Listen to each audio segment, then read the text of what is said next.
Halo semuanya, balik lagi di channel Mr. Chibi 25. Nah, apa kabarnya teman-teman? Di video kali ini saya akan kembali membahas fakta menarik mengenai manga ataupun anime Senseiya. Di video kali ini saya akan membahas manga Senseiya The Next Dimension chapter 20-22. Athena dan Shun meluncur sangat cepat menuju masa lalu. Tekanan ruang dan waktu membuat Shun terlepas dari genggaman Athena, hingga mereka pun akhirnya terpisah. Hike ternyata masih hidup. Ia dikirim 1000 tahun kecepatan cahaya dari Gunung Olympus, namun ia masih bisa bertahan.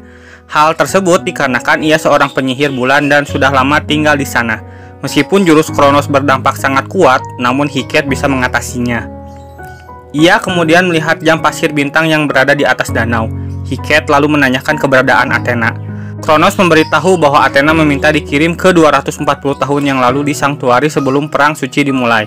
Waktu Athena di masa lalu hanyalah 3 hari, jika lebih dari itu maka dia akan terjebak selamanya. Kemudian Kronos pun memberikan trik kecil telomer kepada Athena, sehingga ia tidak akan mudah menyelesaikan apa yang dia inginkan di 240 tahun yang lalu. Hike kaget mendengar kata telomer. Ia mengatakan kepada Kronos meskipun ia dikirim ke masa lalu sesuai keinginannya, namun Athena dalam keadaan tidak berdaya. Itu sama saja mengirim Athena ke lubang kematian secara perlahan.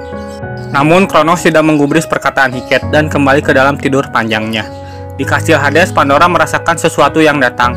Salah satu benang harpanya terputus. Ia merasakan bahwa ini pertanda buruk.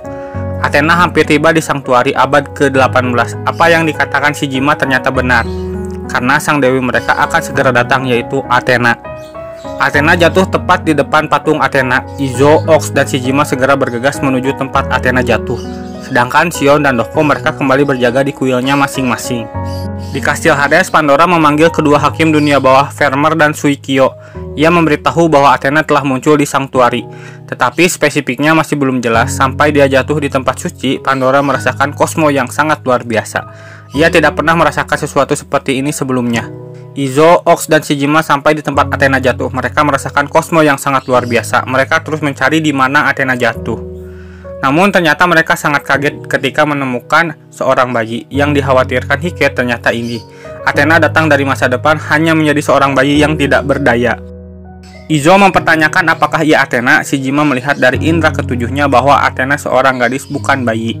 Namun saat Shijima akan menyentuh Athena, Paus Agung muncul dan melarang Shijima untuk memegangnya. Kemudian Paus Agung membawa Athena ke pangkuannya. Paus Agung menyuruh Izo, Ox, dan Shijima ke kuil tempat mereka berjaga, karena pasukan Hades akan segera menyerang ketika mereka tahu Athena telah datang.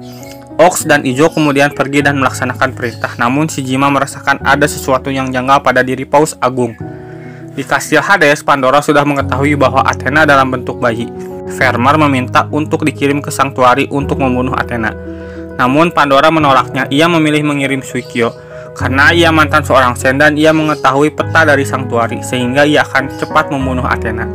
Menurut Vermeer, Suikyo akan kesulitan membunuh Athena karena Athena adalah mantan dewi yang pernah ia mengabdi kepadanya. Namun Pandora menjawab bahwa Athena akan terbunuh sebelum Suikyo sampai ke Sanctuary. Paus Agung kemudian mengeluarkan sebuah pisau. Ternyata firasat Shijima benar, ia akan membunuh Athena. Namun saat akan menusukkan pisau, sebuah cahaya tiba-tiba muncul dengan kosmo yang cukup kuat, sehingga membuat Paus Agung kaget dan menghentikan niatnya terlebih dahulu.